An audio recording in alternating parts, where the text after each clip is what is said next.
believe... No, please don't be serious.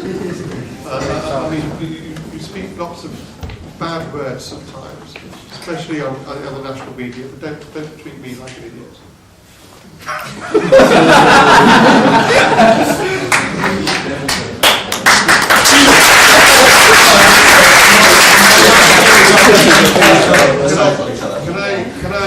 Can I just say this? Well, I do believe in the right of Israel to exist, as much as I believe in the right of Palestine to exist. My concern is, I'm not a Muslim, I'm not a Jew, I'm not a Christian, I'm a human rights lawyer. I was asked to go to Palestine and to look at Palestine and to teach lawyers within Palestine. And the way I was treated whilst I was over there and what I saw shocked me. And the more I read into the issue, the more I saw, I just thought it was unbelievable. The question is Israel right to do what it does in the West Bank, in Israel? Well, we've touched upon Operation Castle Aid. Simply, there cannot be no explanation for that. But we have to put it into context. Again, it's important to put it into context. There was an election going on at the time for the Israeli Prime Minister. It was a general election. It was an election campaign where there was necessary and it needed to be seen to be tough.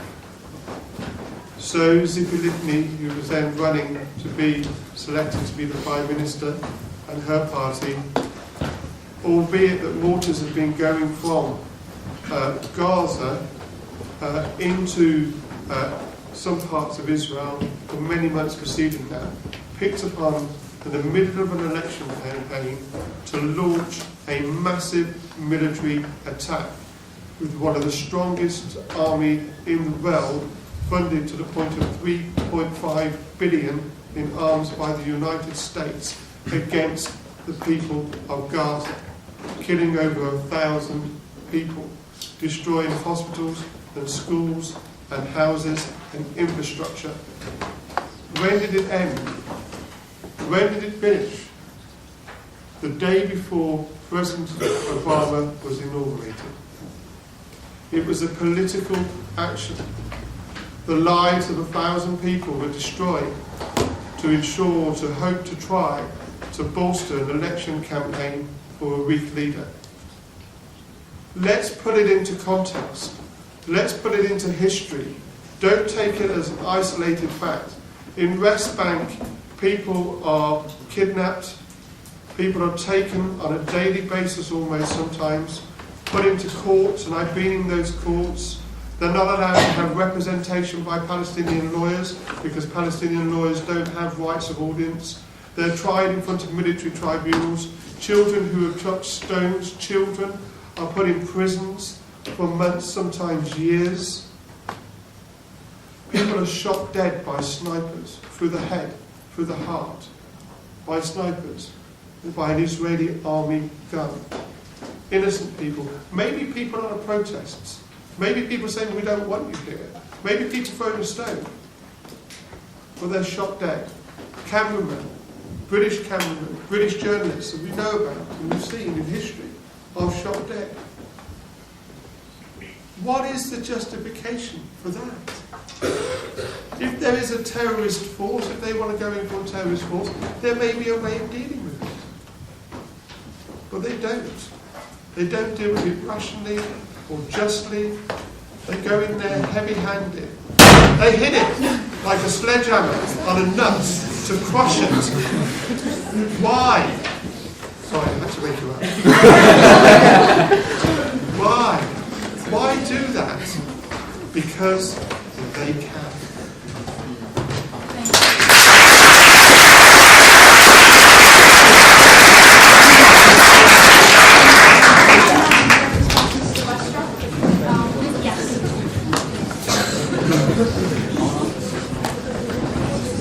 Okay, so from the description we just had, I believe we're on an assumption now that Israeli soldiers set out each day for no reason to shoot journalists and small children in the head.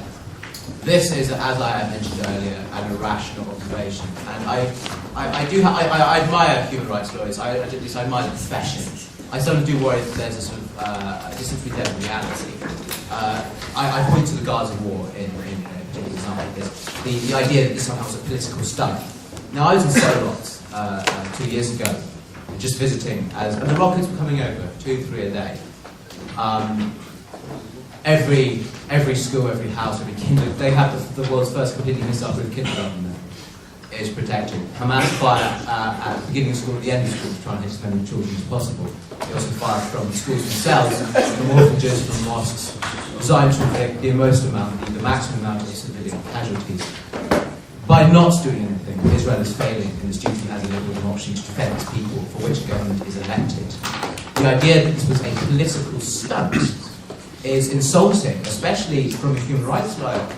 It's insulting because we elect a government to protect us, to defend our human rights, and to say it is not justified to defend the Jewish, the Arab, the black, the Ethiopian, the citizens of Sderot, who suffer every day, is an appalling thing to say. Now, if you draw a moral equivalence between that and military action to defend your people, then this is the irrational demonisation I was talking about, and not legitimate criticism.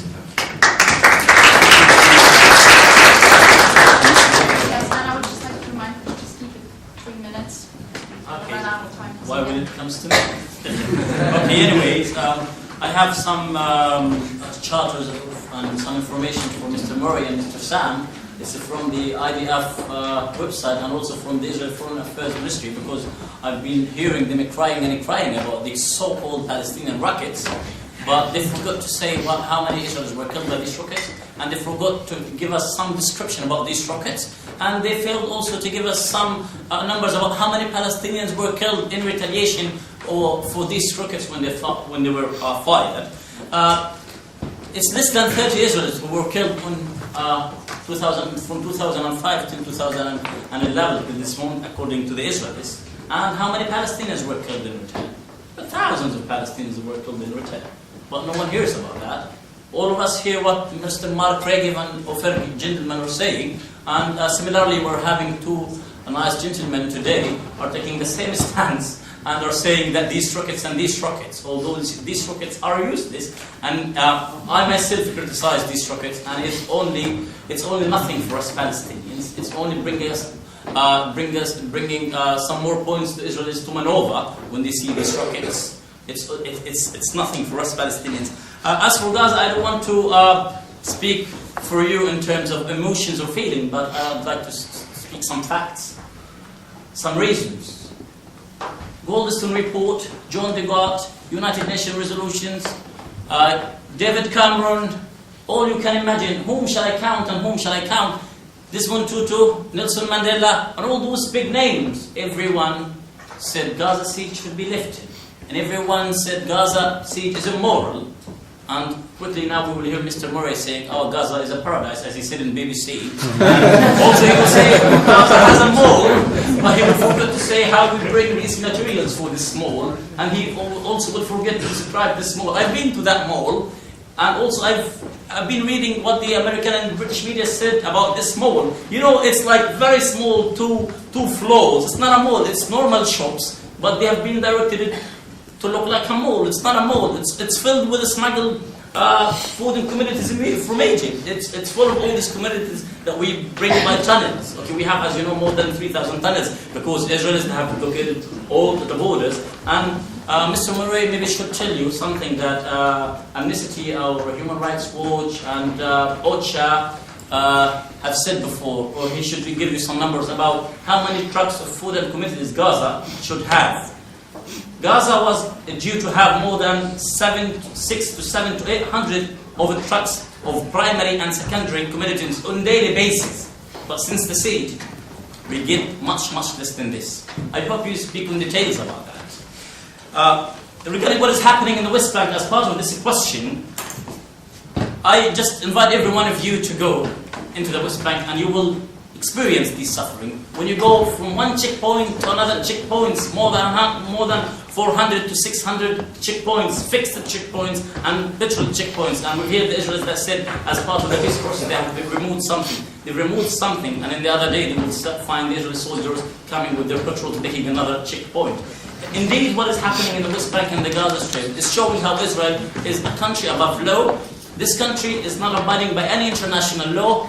This country has reviewed for long years, has refused the UN Security Council resolutions, and it has refused also the General Assembly and its resolutions that have affirmed in the UN Security resolutions on many issues. I don't want to be limited, but the Israelis have refused all these resolutions. I don't want to speak more about this. Maybe we'll jump into other points later on. Thanks.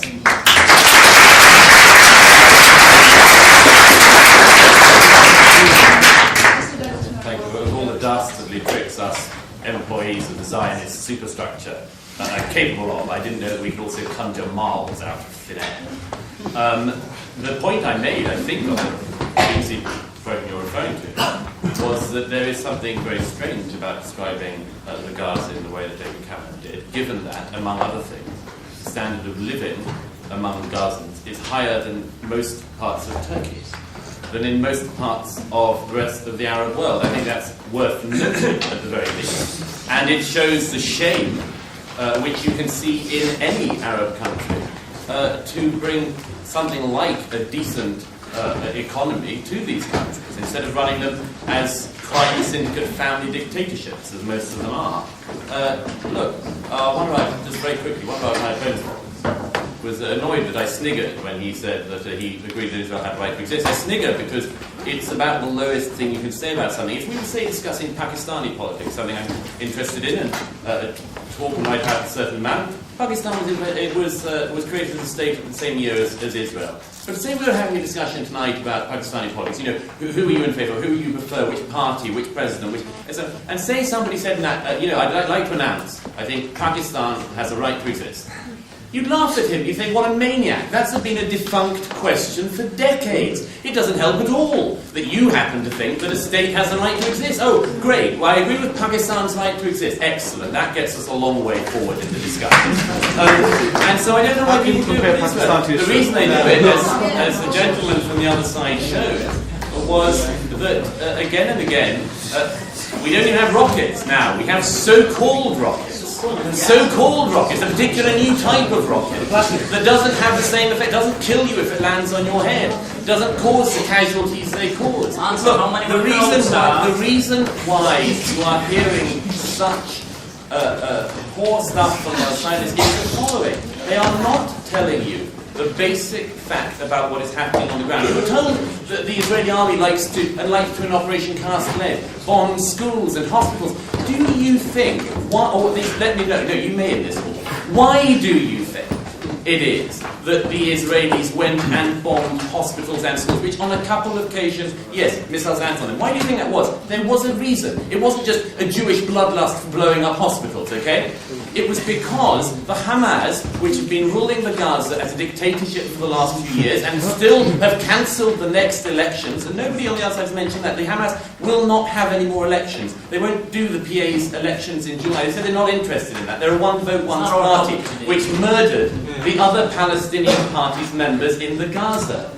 You have to regard this as being important. If a state is being run by a terrorist group and murders the other people in the state, shoots them in the back and throws them off buildings, if they're Fatah Palestinian members, that is of some significance. And yes, the Hamas have a crucially different role in the world than the Israeli government or most democratic governments. Because the Israeli government spends, as this government would in this country if rockets were landing, not so-called rockets were landing on a regular basis, they would build bunkers for people to be in. They would build early warning systems for missiles. They would do all of these things. The difference between a good, legitimate, democratic government and the Hamas is that the Hamas uses schools as arms dumps. They do what the Hezbollah did in Lebanon. I saw it myself. They build an arms dump and then they put a school on the top of it.